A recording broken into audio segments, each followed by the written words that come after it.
Good morning, good morning. Hi, everyone. We did not look that tall. We look tall. We look like we need to lower this. 1 second to go do that. Good morning. Hi, everyone, and welcome to the Radke Show. I'm Melissa Radke. I'm so glad you're here. It's a Monday morning, and this is David and I. And the reason I tell you that it's a Monday morning is because David and I traveled this weekend, and we're still married.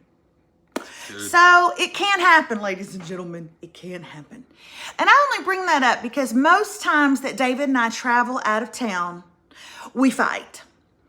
Not all the time. I would say that, no, not all the time, but I would say if we fly, we fight. If we fly, we fight. You're not paying any attention where you're going. Okay?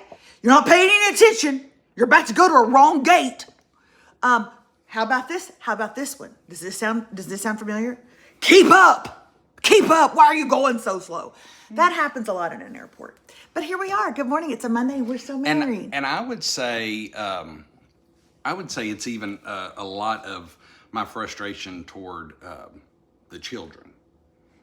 The children don't help. And then Let me tell you, if you're in a marriage and it's not going well. it's probably the kids. I'm saying, and you don't have kids. Don't ever try to have kids to hold it together. Because I'm going to tell you something. Okay? Don't ever have kids thinking, you know what'll help this marriage stay together? Kids. Well, anyway, everybody, we actually went out of town this weekend. We went to Nashville and saw one of my best friends on the earth, saw her wedding. She got remarried. And someone just said, did I miss your drip from the wedding? Now, I'm old. Your drip? Your drip. What do you think that means? Clothes. That's what I assumed it meant. Oh, I cut myself. That's what I assumed it meant was my drip. But no, you didn't miss my drip. And here's why. I didn't take any pictures of myself in my drip. Okay? I didn't take any. And I did not like my hair. I didn't like my hair. And I didn't have a good hair day. And if I don't have a good hair day, it just offsets the whole thing. Doesn't matter how adorable I looked and adorable I did look. But my hair didn't look good. And so I didn't take any pictures. I mean, I took pictures like with my girlfriends and stuff, but I just did not like my hair. And so, no, I didn't really put up anything. You and I did not get a No, we did not. picture, and me and Remy didn't get a picture. No, we didn't. Now, Remy and I did, but it's just like of our faces. And I got a video of you and Remy dancing out on the dance floor. Oh. But I didn't, we didn't. I thought I looked good. I felt comfortable. Yeah. You should have. You looked amazing. I didn't have, it was black. Everybody was requested to wear black. The bride requested everyone wear black. I was not, the wedding itself was very small, very intimate, and then the reception was a little bit larger. Mm-hmm. And so Remy and I didn't go to the wedding. We went to the reception that was a little bit larger. Yeah, I went to the wedding. And so I thought, well, the reception... People will wear what they want to wear. I believe I was the only one that was not in full No, black. you and someone that you referred to as the Unabomber. There was a young man that looked like the Unabomber. Yes. Mm-hmm. So he wasn't a young man. I would say he was actually a much older man, but he was dressed like the Unabomber. He had a youthful terror to his face. How about that? Okay, I would say he's in his 50s. Okay. But anyway, so there was that, but let's start at the beginning. Hi. How was y'all's weekend? We hope that it was good. We hope you had a great weekend. I'm wondering, did you set up for Christmas? Did you decorate? Did you go to the grocery store because you're like, I don't want to go. I don't want to go, when it's closer to, I almost said Valentine's. What in the world? I think you're safe to go a little bit later for Valentine's. Hey, I'm going to tell you what, though. Christina Marshall, drip is slang, and I've never used it before. I felt safe, but now I feel like my Gen Z baby sister knows I've said this term that should lightly receive mocking. First of all, this is a safe space. This is a safe space. And you called it drip, and now I forever will call it drip. And if your sister wants to make fun, tell her to hop on board, but she's going to have to include me in it too. Okay? Almost finished with my bathroom remodel, says Paula. I saw Audra McDonald in concert, says Amy Roberry. I bet that was amazing. Who is that? That name's vaguely familiar, but I can't. Beautiful black actress that was on ER, but that is not what she's known for. She's a Broadway singer. When they did The Sound of Music live on NBC, she played the head nun. And I don't know if that makes you remember. I just distinctly remember her performance and her, she's killer. Okay. Rhonda Holofield says, Melissa, where do you get your glasses? Girl, I get my glasses from peepers.com. I get all my glasses from peepers.com and I love them. Jeepers, peepers. Other singing things, our own Denise heard the Gatlin brothers in Brenham this weekend. Now, are they still alive? Well, maybe they're dwindling down. Maybe not all of them. But, maybe they're dwindling down. But I bet that'd be fun. That kind of throwback where you hear songs from your from your youth, or in Denise's case, what was she? Probably in her 40s, I don't know. Denise, I would say Denise probably heard the Gatlin brothers, for the first time when she was celebrating her 50th wedding anniversary. Like that. Not even sort of true. She says they were amazing. Well, I'm glad that you guys are here this morning. Lots to tell you about this weekend. I see some questions coming through, and I'm staying in Honeystown, Sevierville, Tennessee. Oh, that's right. Yeah, we just crisscrossed Carrie. She was coming in. We had a great time. Melissa had been back to Tennessee a few times. When we first moved, I went back several times for work-related things, it seems like. And she didn't, and then neither one of us went. I bet it's been probably 5 years. We were kind of guessing about 5 years since I had been there. And it just continues to grow. Man, the airport has had a ton of upgrades. I will tell you something that was funny that I noticed, that this definitely changed since our time was there. On the flight there, not really in the areas that we were running around, but on our flight there and in the airport and going home, I would say at least 1/3 of everyone traveling were young college age girls. Like groups of girls traveling. Yes. And going to Nashville is now a bachelorette rite of passage. It's very odd because when we lived in Nashville, bachelorettes would have never been a place for a bachelorette party. And I'm not sure, honestly, why it is now. I don't get that. I don't get why do you think, those of you who are watching, who would be in your 20s and 30s, like bachelorette age, Lord, if we even have any on here that are, what is the draw? What is the personal draw of Nashville? Well, I would say, of course, there's always been several, bars on Broadway that's had music. Okay. But I think New York has bars. But I think that they have not only gone up, like literally, like when we were there were no second story bar. Well, there was a couple like private cigar bars and those kind of things on the second floor, but nothing like open to the public. It seems like all the bars are on both levels, Rooftop, if not even rooftop. You also have a lot of country stars owning bars and making like special appearances and stuff like that. And then the peddling bars in the street are actually a big deal. So I think it's just, Yeah, the little trolleys that they get on and they can drink while they pedal or something. Mm-hmm. Some people are saying, I think it's the nightlife. It's cheaper than New York City or Vegas. I'm not entirely sure of the draw, but it's working. We heard I don't know if he's a comedian or just somebody saying this, but we heard somebody say, Nashville doesn't feel like Nashville anymore. It feels like a sorority that said, hey, let's have a country night. I thought that was so true. I thought it was so true. It's not Nashville anymore. It's just like Phi Beta Kappa going, let's have country night, y'all. But that being said, we loved it. It's beautiful. We spent a lot of our time a little further south, like in Franklin and even down into Thompson Station.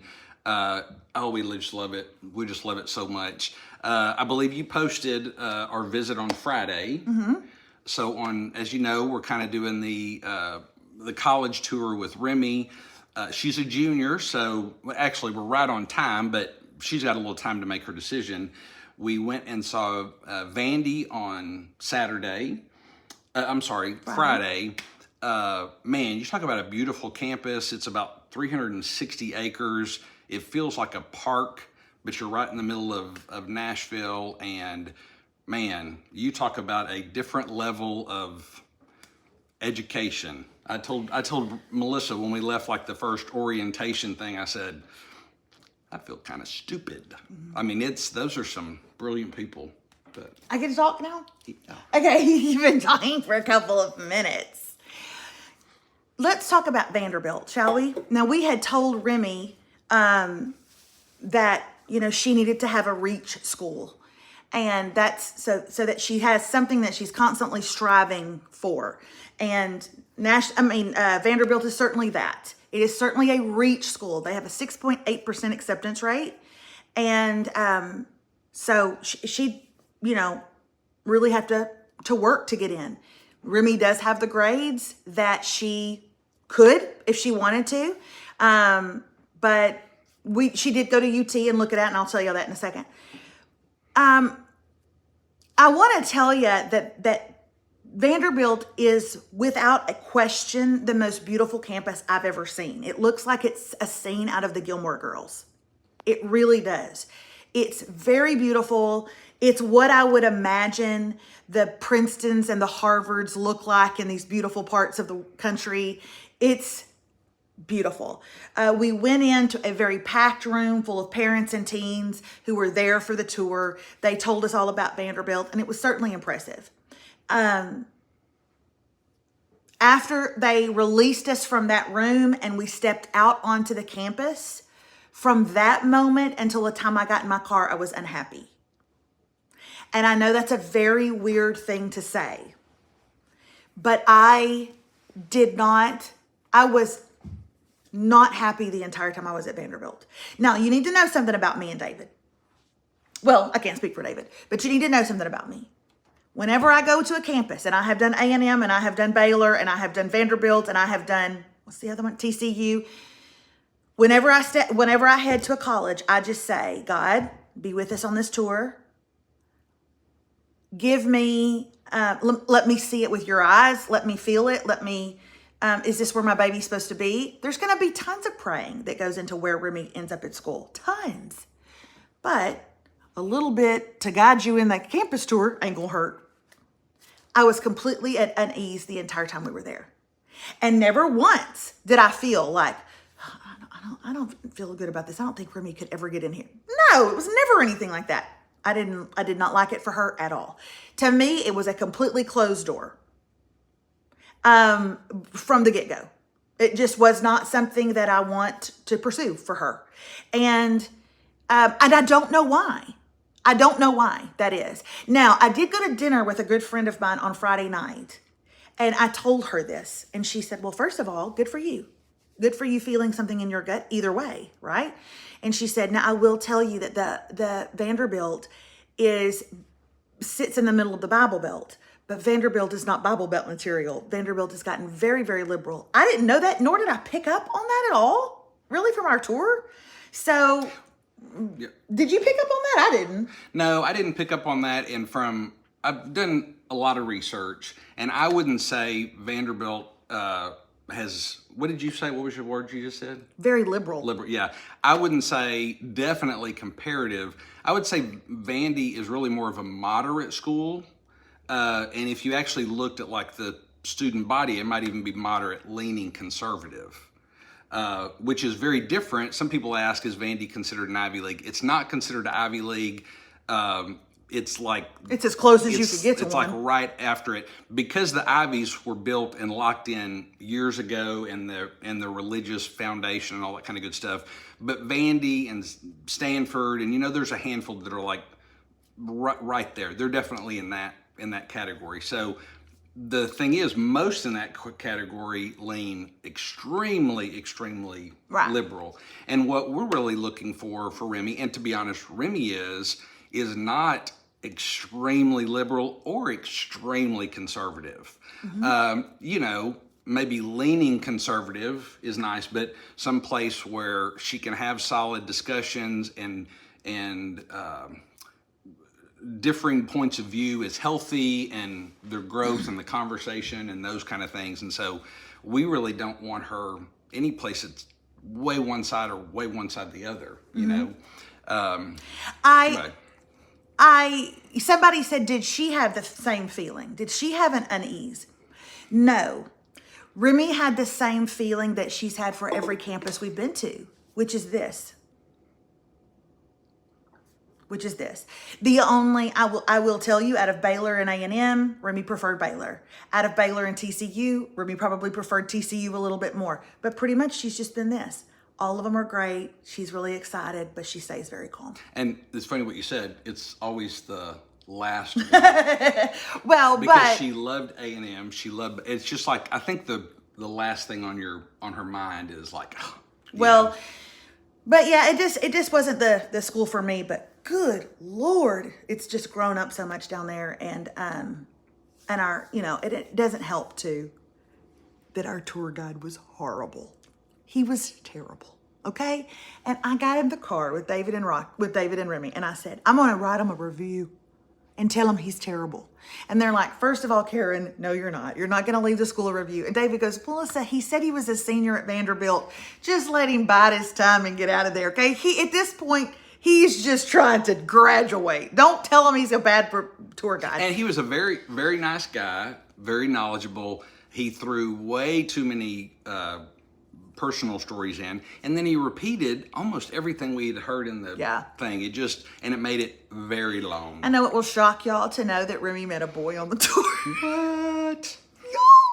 What the heck? I was like, what? Melissa, look. And they're over there. They're over there exchanging snaps. There's one boy on the tour that, in our tour group, there's several boys, but there's one that, like, clearly he's a good-looking kid. I mean, and I was like, okay, first of all, keep your eyes on black glasses, because she's going to make her way over there at some point. He kept slowing down, him and his mom, and I could hear his mom go, speed up, what are you doing? Okay? He kept slowing down until finally he was walking right beside her. So he's the one, if you saw the picture that we put up, he's the one wearing the one that says Vandy Boys, because I thought that was a really cute picture. And the minute that I asked him if I could get that picture, they never parted company. They've already exchanged snaps. But moving on. So David and Remy, after Vanderbilt, they got in the car, they took off to Knoxville, and I went to dinner. I gotta tell y'all something.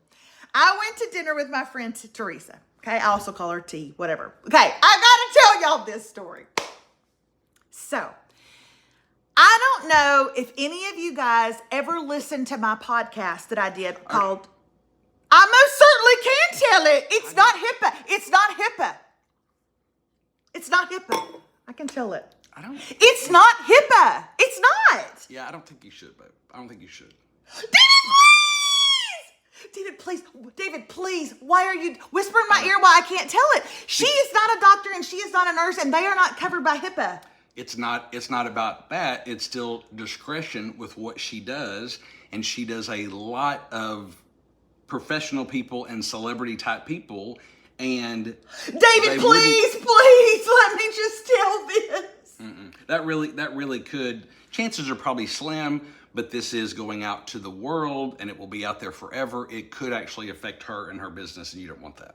You don't want that. What if I do want that? You don't want that. Maybe we could talk about it on the private app later. Serenity now. I'm so proud of you not just barreling through. It really could. That could not be a good thing. So. Okay, I'll just tell y'all this. If you ever listen to my Ordinary People, Ordinary Things podcast, it's where I went. It's where I would interview people who are just ordinary people who I think do really cool things or have really cool stories.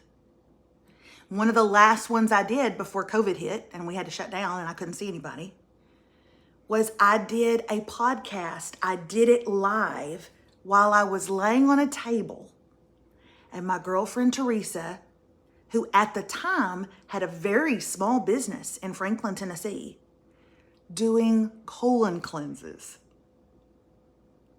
did a colon cleanse to me. Now, the cool thing about Teresa, and she wouldn't call it a colon cleanse, she would call it a...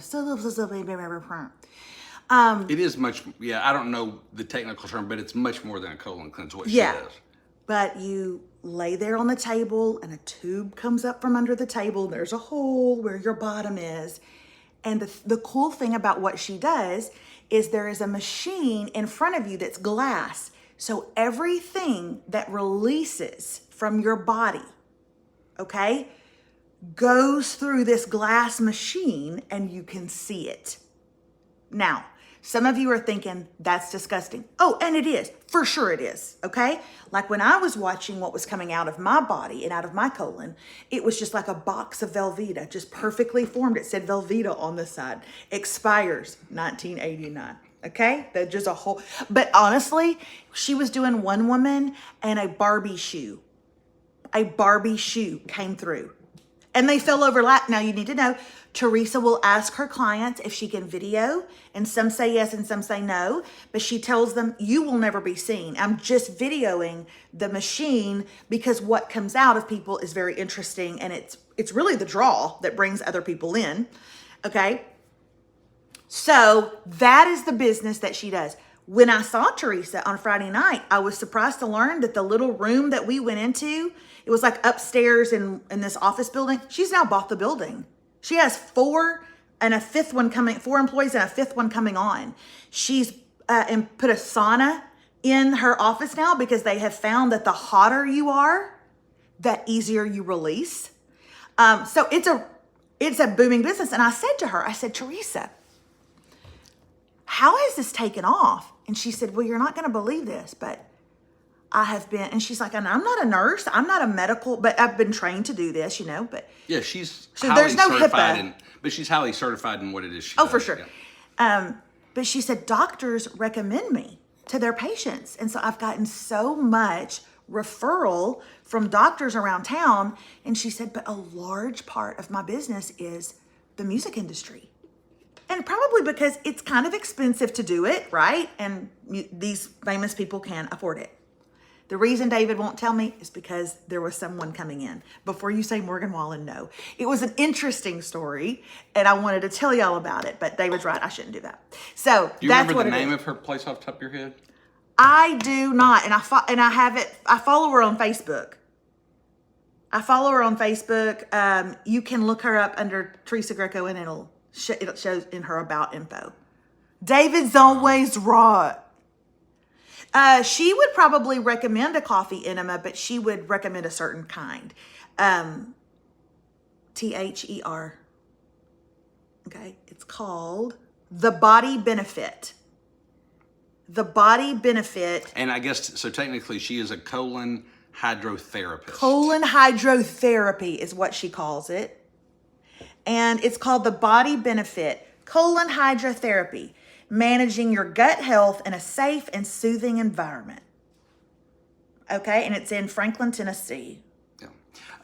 And the interesting thing is, because I was like, we've known Teresa for years, like, how did you get into that? But she actually had a lot of gut issues going on. And as she was like, she would go to California and have it done a lot. Yeah, and she's like, I can't keep going there. As she was trying to figure out what was going on, I think she went to one of these and it just like changed everything for her. She's precious. So, yeah. But maybe on the app you can. Okay. Anyway, enough of that. So I go back home Friday night, and I had terrible hot flashes this weekend. Terrible, worse than I even do in Lufkin. It was very odd, and I didn't sleep well. But I was staying at my girlfriend Kelly's house, and we always have a blast. David and Remy went on to Knoxville. The next day we got up, and because Rhonda, my girlfriend who got married, because she was getting remarried, this was not an elaborate wedding, and they're both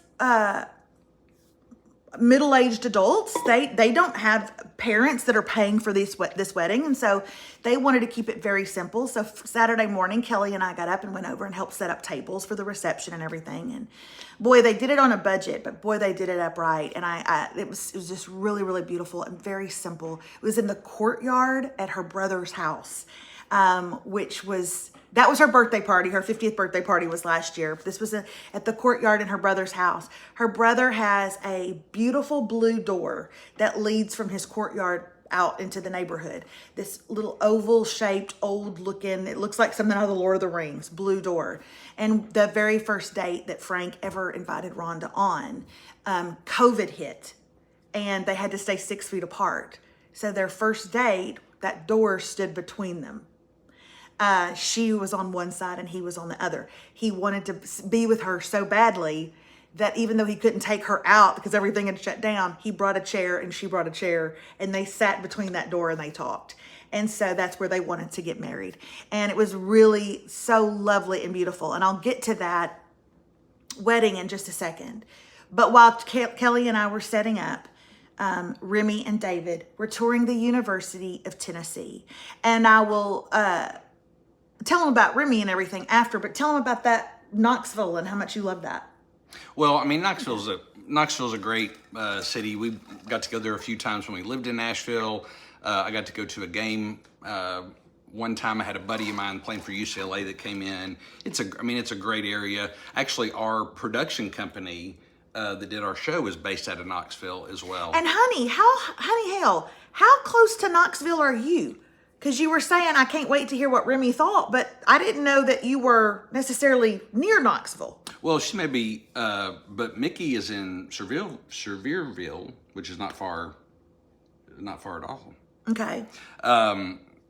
So anyway, yeah, it was, about 30 minutes away. Oh, wow. Okay, I didn't know that. Anyway, it's just a beautiful place. The drive is pretty, just the rolling hills. About 45 minutes from the Smoky Mountains. I wish we would have had time to go over, to let her see part of that. But it's just a gorgeous place, and it's just Tennessee. We just love Tennessee for our time there.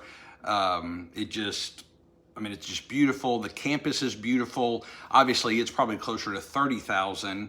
So it's a little different as far as, it has this small college feel in some areas, lots of canopy trees, but it's just a gorgeous place. But then, you've got the stadium like right there, and it's right on the river, and it's just a really cool place and a pretty place. Kelly and I were driving home on Saturday morning. We pulled up in Kelly's driveway after setting up for the wedding, and my phone rang, and it was Remy.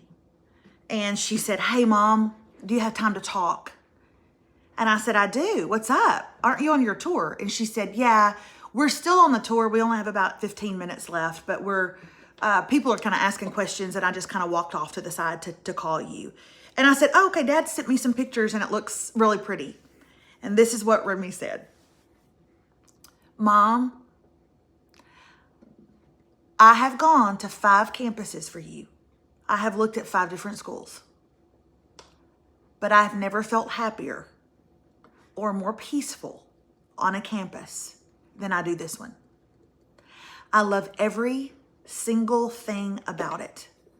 There's nothing I don't like. I like their majors. I like the way they treat each other. I love the campus. I like the people.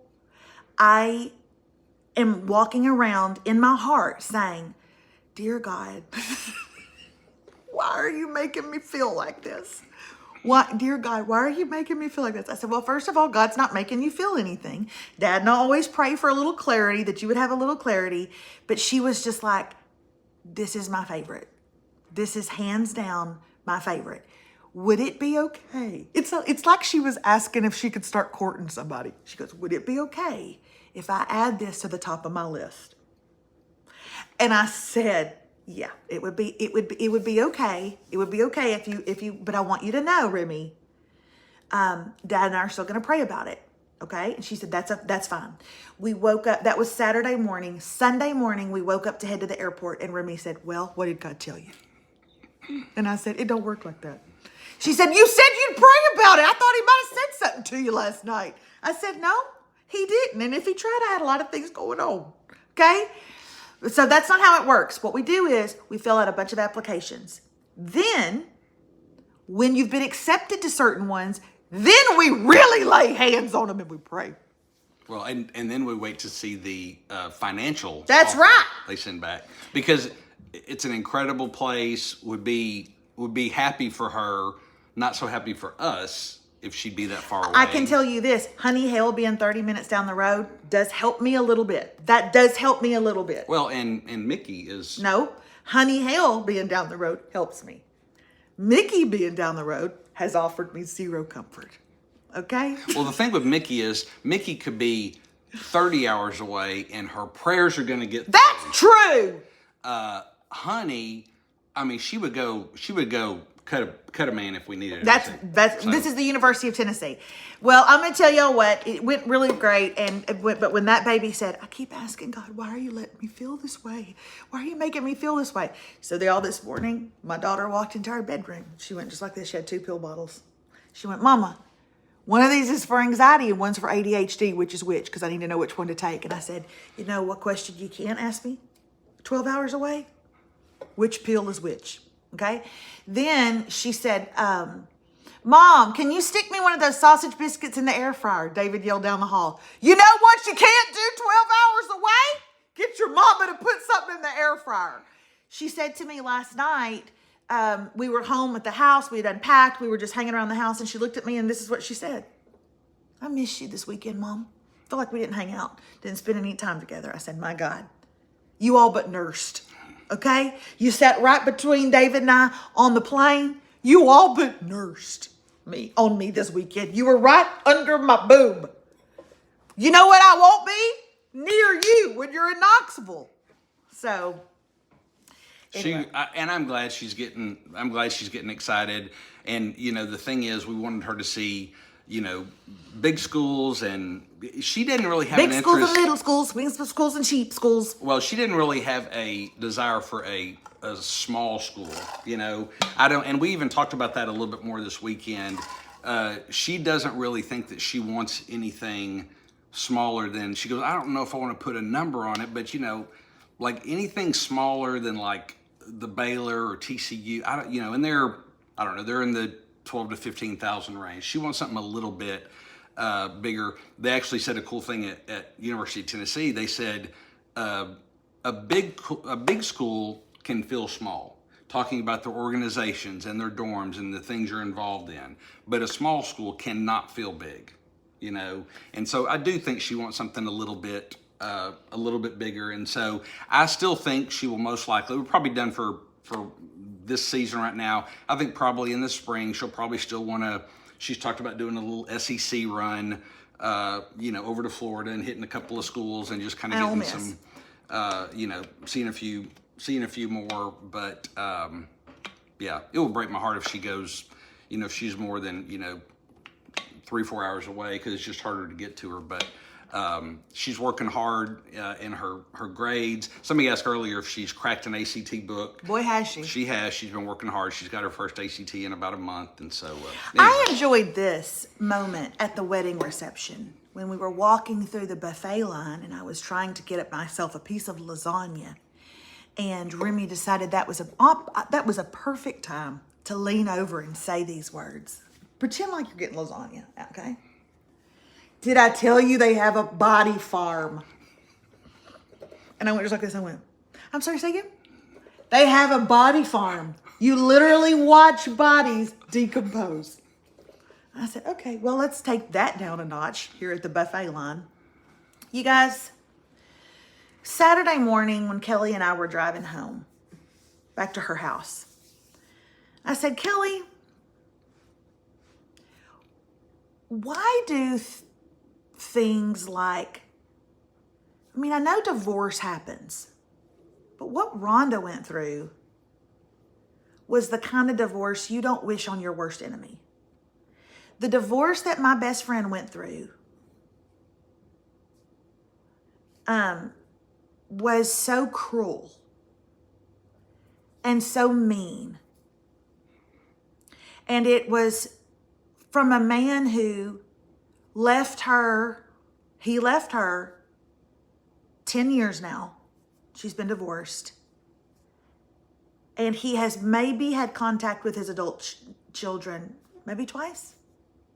When he left her, he left them. And at the time, they would have been like 15 and 18. It was just so cruel to me, that divorce. And so I said to Kelly, Kelly, I know divorce happens, but why does something like that have to happen? And do you know what Kelly said? And she's an idiot. She's not. They got to meet her. She's an idiot.